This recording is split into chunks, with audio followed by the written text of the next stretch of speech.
په یاد ولره چې د ژوند په سختو حالاتو کې تا سره هر خندېدونکی انسان ستا مخلص او همدرد نه دی.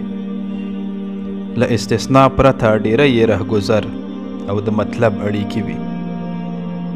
ښه به دا وي چې خپله د مشکلاتو پر وړاندې د جنګېدلو هنر زده کړي. په سمه او حقه لار باندې تلونکو انسانانو ژوند هیڅوک نشي خرابولی. ستونزې به ورته پیدا کړي خو بریا به همیش د حق پالونکو وي.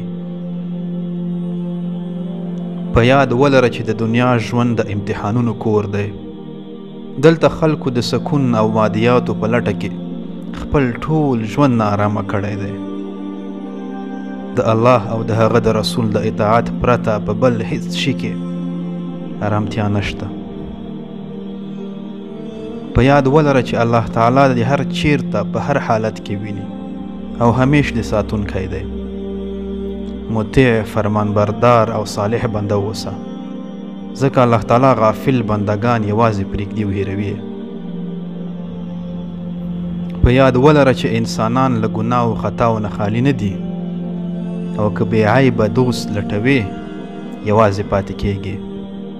لوی زړه ولره او خاص د الله تعالی لپاره یې وبخه. ژبه هډوکی نه لري خو دومره کلکه او قوي ده چې زړونه ډېر سخت ماتوي. خپلې ژبې او لهجې سره ډېر پام کوه.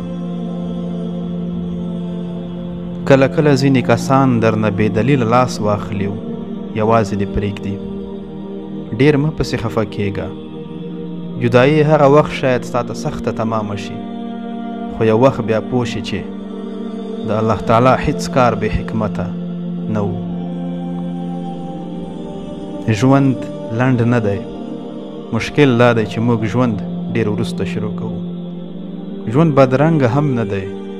مشکل دا دی چې موږ د خپلو ګناهونو او سرکشیو په وجې باندې بدرنګه کړی دی. د نیمې لارې او کمسلو خلکو مثال د عکس په شان دی. څومره چې یې رانږدې کړي هماغومره خپل اصلیت او کیفیت له لاسه ورکوي. ځان ترې لرې وساتئ او هیڅکله د خپل رزق په اړه د سبا په اړه فکر او اندېښنه مه کوه. ستا د تیر حال او راتلونکي ژوند رب یوازې همغه الله تعالی دی چې ته او دا ټول کائنات یې تر امر لاندې دي. د هوا مرغان، په ځمکه تیت او خواره حیوانات سهار وږي نس په دې امید راوځي چې الله جل جلاله د دوی رزق ټاکلی او حتما به یې ورسوي. نو ډاډه اوسه او د رزاق ذات په فیصلو کلک باور ولره. السلام علیکم ورحمة الله وبرکاته.